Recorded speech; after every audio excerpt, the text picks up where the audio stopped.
Situações dos arquétipos de algumas classes de pessoas. Há duas classes de pessoas para quem o processo purgatorial não começa de imediato: os suicidas e as vítimas de assassinato. No caso do suicida, o processo não se inicia até que se complete o tempo em que o corpo deveria morrer no decurso natural.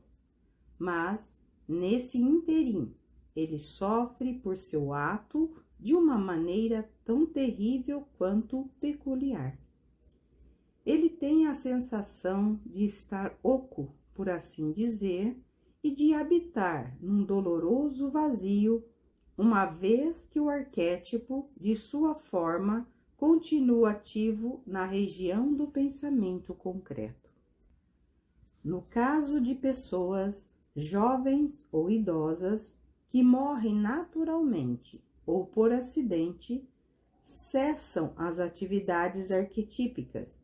Os veículos superiores sofrem, então, uma modificação na morte, de modo que a perda do corpo denso em si não produz nenhuma sensação de desconforto.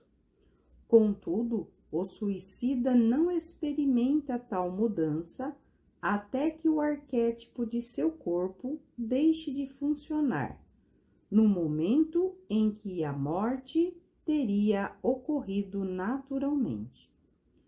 O espaço onde seu corpo denso deveria ocupar está vazio, porque o arquétipo é oco, e isto o faz sofrer indescritivelmente. Assim, ele também aprende que não é possível ausentar da escola da vida sem causar consequências desagradáveis.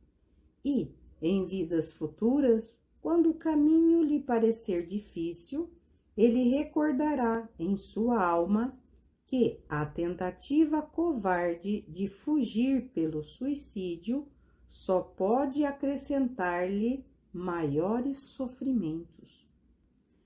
Há pessoas que se suicidam por razões altruístas para livrar outros de um fardo, e esses, naturalmente, são recompensados de outra maneira, mas não escapam do sofrimento do suicida, da mesma maneira que aquela pessoa que entra num edifício em chamas para salvar outros não está imune de se queimar.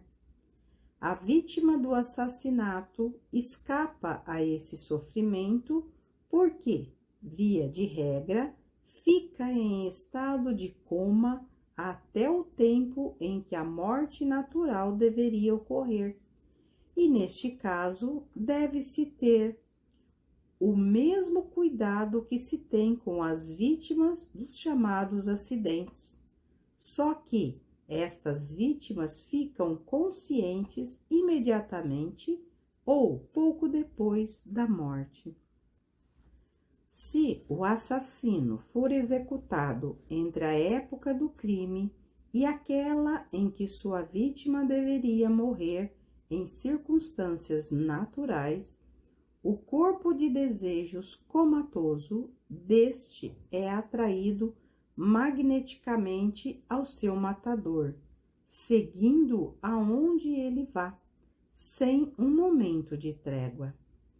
A cena do assassinato passa, então, a apresentar-se sempre diante dele, causando-lhe os dolorosos sofrimentos e angústias que, inevitavelmente, deve acompanhá-lo com essa incessante repetição de seu crime em todos os horríveis detalhes. Isso continua por um tempo que corresponde ao período de vida do qual privou sua vítima.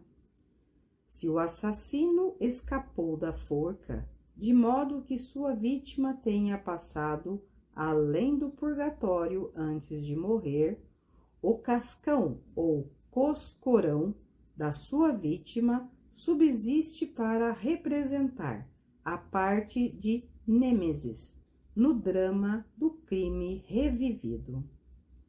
Do livro Cristianismo Rosa Cruz, Conferência 5, Morte, Vida no Purgatório, Max Heindel, Fraternidade Rosa Cruz.